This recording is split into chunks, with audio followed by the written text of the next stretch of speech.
Hey guys, welcome back to the What About AI podcast. I'm Sean Boyce, I'm James Perkins.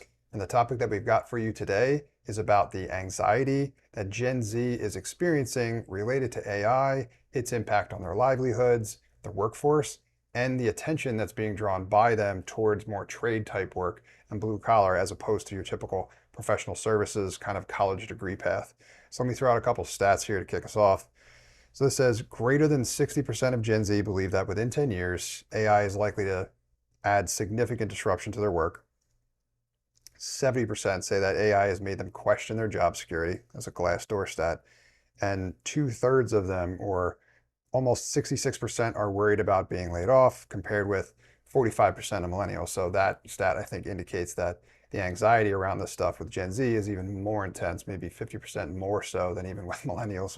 And that with millennials, I can certainly say that the intensity is there as well also. So now the topic that we want to unpack here is what has gotten a lot more attention as opposed to all those traditional tracks, the college paths or professional services and things like it, because of all the disruptions that we're seeing. We just talked about yesterday how Amazon's got record layoffs. They're getting rid of 30,000 people now within the past 3 months, which is crazy intense.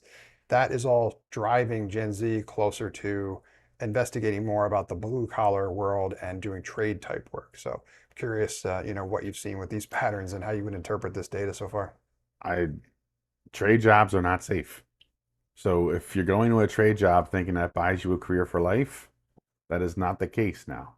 I'm not saying don't do it, but I am saying that it's not the safety net a lot of folks that we've talked to think it is. I have Gen Z children.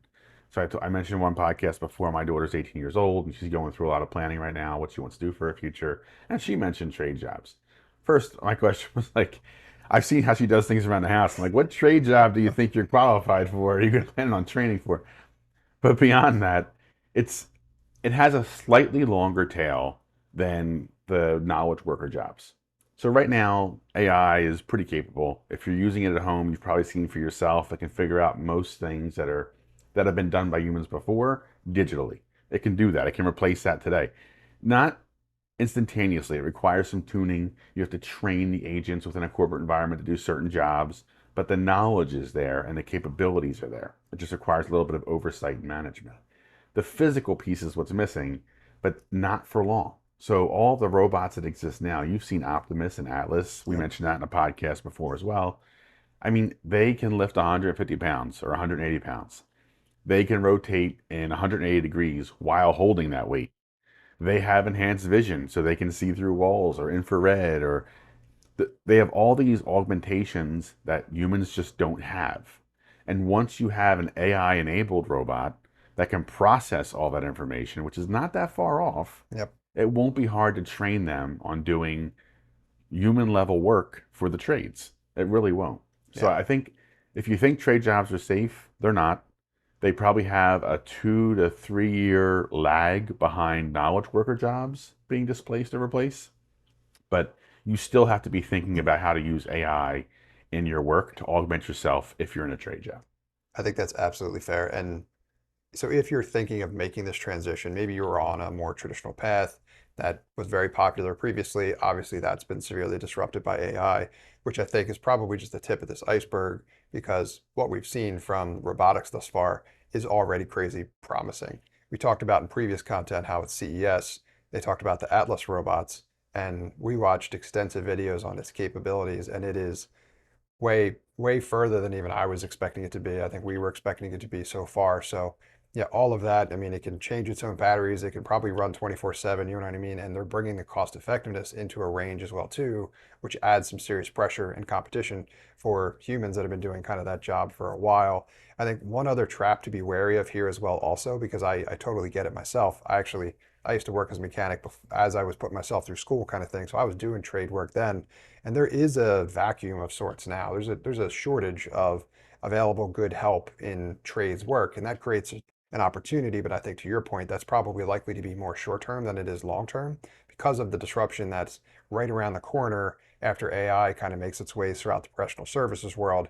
The blue collar stuff, these are massive industries. We're talking about like crazy amounts of money in manufacturing and put assembly and all this other kind of stuff, logistics, right? So that employs lots and lots of people as such, these companies are looking to squeeze profit out of anywhere. And as robotics continues to develop, for all the reasons you mentioned and the couple that I added, they're going to layer on the AI technology, which is going to be even better by the time these robotics get ready for prime time to be able to do a lot of this kind of stuff. So I think I want to talk to you a little bit more about, for their edification as well too, the kind of the mentality to have here as you're figuring it out. I think you got to plan, you got to try to plan as much as you can, I think, for the long term. As in, like, I don't know that pursuing trades is necessarily a bad strategy if you feel like it's a good fit for you and you're ready to adjust accordingly based on not just what's here, but also what's coming, right?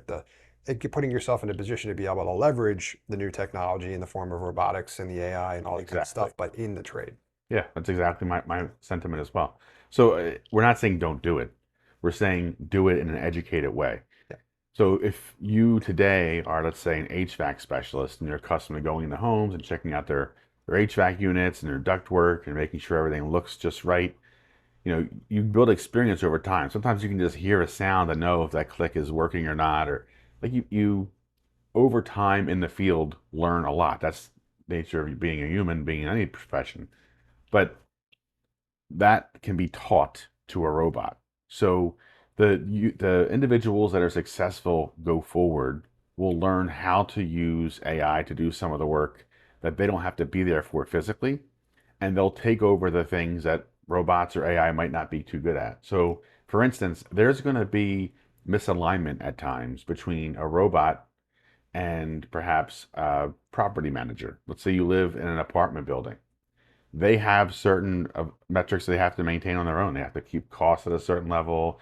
They want all replacement parts to be from the same manufacturer. They're going to have all these different rules and considerations. That might be something that a person manages more than the AI and the robots because they're making decisions that are more human in nature. Fair. Um, I think I should cut that out because I'm basically saying the companies want to find a way to violate the ethical protocols that robots might have. This isn't sounding too good for the trades workers, but there are going to be slices of work that you really can't rely on super intelligence or robotics to solve, that humans will be better at thinking through in a complex human way. But for all the route work, if you're doing duct work, do you really want to be the one tearing down drywall and covering the ducts or putting it up? Fair No, point. if a robot can do that, you're going to have the robot do it. It'll be Mm. cheaper. Someone in the comments recently said, AI and robots won't go to the gym for you. They don't have to go to the gym. It works all day, every day, and like you said, it can replace its own batteries. Right. So you have to start thinking about ways you can leverage that in your work. Or if you're working for a contractor or a firm, you can help them start to implement it to enable the workers to take on more jobs. That's where your head has to be. Yeah, fair. I want to talk too a little bit more about, so there's a couple statistics here which talk a bit about, this anxiety that Gen Z is experiencing, other generations as well too, but particularly intense with them, and also around college degrees. So some interesting stats that we found in our research, almost 40% of Gen Z that is already degreed, so has a traditional college degree, is expected to pursue or is already pursuing trade work in 2026, so this year, as well as nearly two-thirds of them feel that a college degree is just not going to protect them at all from AI. So a lot of these are the kind of forces, I think, incentivizing them or motivating them to look for something better. But I'm curious from your perspective as well too, maybe unpack for a second kind of that value of a college degree thing, how that fits into the bigger picture of where we're going here and how you might think people kind of think about that moving forward. Yeah, there's a lot there. So that's a shocking statistic. Isn't that crazy? Those numbers are wild. Yes. I would say you mentioned this earlier in the podcast. Do what you are drawn towards. Every human being has natural talents, natural skills, things they've learned from experience over Passions, for time. sure. Yeah, Yeah, something that you actually care about. That's what you should pursue, definitely. regardless of AI and robotics.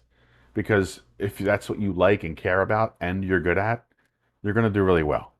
As long as you adapt to all the technology changes that are coming, you're going Good to do point. okay. The fact that many graduates with a bachelor's degree are pursuing trades, that's not likely passion. That's probably fear. Exactly. Yeah. And I think the best course of action, well, actually, where's that coming from? It's coming from a place of not being able to find a job. Right. So if you're looking for a Necessity. job and you're not making any money to keep your apartment, or Got to do what you got to do. right, I understand that. We understand that. We've been there Sympathize for before sure. robots and AI, right? Agreed. Yeah. But don't just do it because you think there's no other option, because there are other options. So we present that constantly on our newsletter, on these podcasts. We're going to share tips. I mentioned in the comments, we'll reply to you. We have our coaching services. Use those. Um, but what should they do instead? So if you have a bachelor degree, um, use it. Think about, almost take a startup mentality or founder mentality, which if you don't naturally have, can be difficult. But things that you didn't think possible 2 or 3 years ago, I promise you are possible now. Um, I see people all day, every day on X just talking about what they're building with Claude Code or OpenAI's Codex all day, just talking Google Gemini 3. And it's impressive what they've done. I mean, these aren't people that are naturally inherently technologists, but they're learning the tools, and with the tools, they can make simple prompts or statements, and things they've envisioned for years come to life. And I've seen several small businesses be pretty successful with that. Absolutely. Yeah. Individuals are really building some really impressive stuff. It doesn't have to be like crazy complicated tool or anything like that, but Yeah, if it meets a particular need that is, intense enough for a target market, that has turned in some folks into, some pretty successful side hustles to like legitimate businesses as well also. So, and with, like you said, how effective and efficient these tools are these days, there's just a lot of opportunity out there. We talk about that a lot with our newsletter and the content that we produce. So we'll be building more guides like that for you guys, for anyone who has a level of interest there. But along the lines of what you were saying as well too, in terms of like helping them think differently about this process moving forward and taking more of that like long-term vision of it. One strategy I would recommend evaluating or considering as part of how you think about this moving forward as well too. And I think about this from the perspective, and we've both shared that kind of career trajectory or path to a certain extent. But I'm an ex-software developer, engineer kind of thing, and years ago, especially when they started raising interest rates, I think it was like early 2022. Previously, like before that, the COVID times, the money was cheap, so they interest rates were kept very low. So that meant that like companies could basically like access funding relatively cheaply, and they were all taking that and they were reinvesting back in the company, mostly in the form of aggressive hiring. So it was a crazy hiring spree. I know you experienced that personally, but especially like software developers, product managers, all those kind of folks, they were getting hired like crazy and paid pretty exorbitant salaries. But I think the challenge there was may have lost thread a little bit in terms of like that. I understood why they were doing that at the time, but it didn't really make a whole lot of sense from a sustainability perspective for the business. And then since then, we've seen that reverse, right? So the inflation kind of got out of control, so they raised interest rates to try to get that back under control. But that yeah. meant borrowing was very difficult at that point, and the spending kind of stopped. So now, at that point is when we kind of get closer to these AI technologies coming to market, and that led to a significant disruption. And since then, we talked about that on a podcast we recorded recently. I think it was like 500,000 tech professionals that have been affected by layoffs, 250,000 of those relatively recently, and a huge chunk of them due to AI. So what I'm getting around to kind of explaining here is based on that history, you could, if you were thinking about it a little bit from the perspective of the business in terms of like what their priorities are, right? Like think about the objective of business to make money, but particularly in most cases, it's to do so in a profitable race, right? So that's like they need to bring in more than they're spending. So if you're seeing the spending kind of get out of control in different places, and there's an impact or a slowdown or whatever in terms of the revenue, so basically an impact to the health of the business from a financial perspective, that I think is an early warning kind of indicator of what's to come. So I would basically, the advice here is to think more about your career trajectory and maybe the position that you're in from the perspective of its impact financially to the company. If you can get a little bit better at like quantifying that and understanding how that's working from their perspective, I think that also gives you some indication of maybe what's to come as well too, or what they're planning. Because that's part of what we're trying to do here. We're trying to give you guys all the tools that you need to kind of see around the bend a little bit and then start to think about what you want to do ultimately when you get there, or maybe even before that.